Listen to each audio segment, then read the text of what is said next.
Okay? And that's not what we're not teaching our children now. We're teaching them to either be something altogether else, in my opinion, or we're holding them totally accountable as if they created every problem that we see. I do have to move on, and I will get back to the hymns though. But we only have a half an hour left, and I need to get through this chapter. So bear with me, bear with me. Our book speaks about the infamous school-to-prison pipeline. Our children, and in particular black men, are tracked to the streets and or prison. The very school conditions, treatment of students, and or perceptions of students will greatly influence the development of a street orientation in black boys. How you think about them will ultimately manifest in their behavior. Right? We have overwhelming studies and data that support that. If you think this child ain't going to do X, Y, and Z, that's exactly what you're going to get at the end of the semester. Whether we're in college or whether we're in an elementary school, it makes no difference.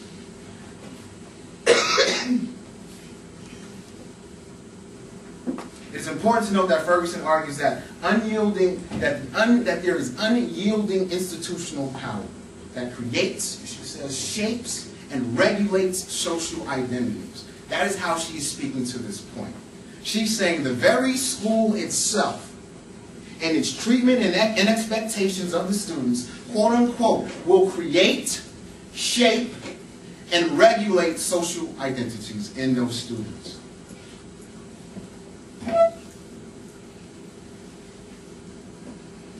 On page 1. What's the name of the student who goes, I believe it's on page 1, but in regard to the school-to-prison pipeline, she talks about the jail cell. Who went to the jail cell? Ms. Malone. Lamar.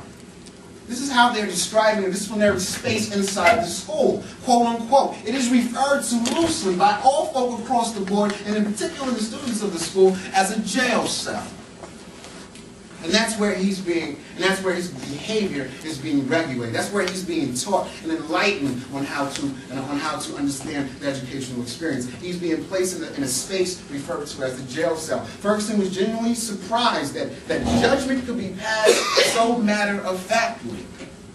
That's what she says. Judgment within this school space is passed so matter-of-factly. According to Ferguson, black boys accounted for in this school 1/4 of the student body. That's 25% of the student body. But accounted for nearly half of all students sent to the punishment room. It sounds like our prison systems, right? Black men account for about 6–7% of all men in the entire population of America, and account for over 50% of all inmates in federal and state prisons. 75% of those black boys, of those suspended in 1991, 75% of those suspended in 1991 were black boys, were boys, and 4/5 of that number were black boys in this one school. Anybody surprised that we have such a high number, a high rate? They make up 1/4 of the school. But a majority of all of those are being punished. Is anybody surprised that this is taking place? All right, no one. Cool, great. What were the methods used for the study? What were the methods used to collect information and data? Ms. McComb. Interviews. What else?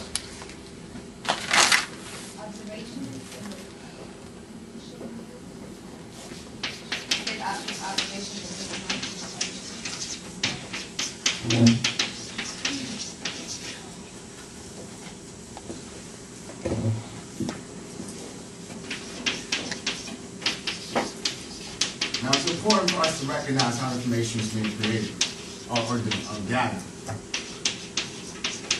All right. So 3 core methods that I will want you to know for the final. She conducts interviews, individual and focus group interviews. She conducts participant observations, and she conducts field notes. So, and she's hopping between the two. Field notes and observations typically go hand in hand. Field notes can go with what's the name interviews as well. How does she separate the 2 categories of boys? What does she call them? What does she call them? What does she call the street identified black boys? Troublemakers. What does she call the middle class black boys?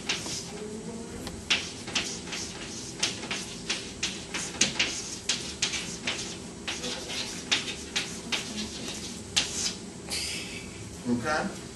Troublemakers often went or were sent to the punishing room. It is important to note that none of the troublemakers committed an illegal or major infraction involving drugs or guns. That was not their activities. And I would argue that in most high schools and or elementary schools, when we're talking about school violence, and school violence definitely is a prevalent issue, school violence generally does not involve guns or the sales and or the use of major drugs. Because if that was the case, it probably would not be in the school. Probably takes one or two of those infractions before they will be completely removed. So oftentimes when we're talking about school violence or other forms of school infractions, we're talking about something else. Low-level forms of gambling, such as CeeLo or playing cards. Maybe hustling certain products inside the school spaces, like candy or food items, which are illegal. Right? Maybe cheating, maybe fighting at worst will be the kind of activity that will get them removed and or make them be a problem. All right, so it's important to know that when we think about school violence. In general, and other things with regards to other issues, there's fighting, there's cursing as well. Playing with toy guns has been a big issue because it can get really confused by folk in positions of authority.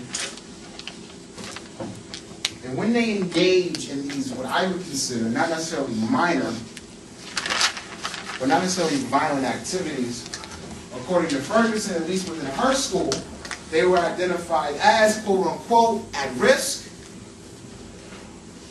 unsalvageable, or bound for jail.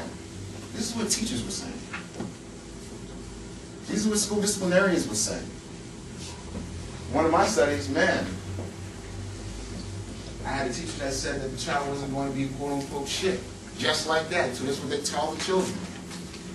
In another one of my studies, I walked into a school and saw a police officer cursing out a student for smoking a cigarette in the bathroom.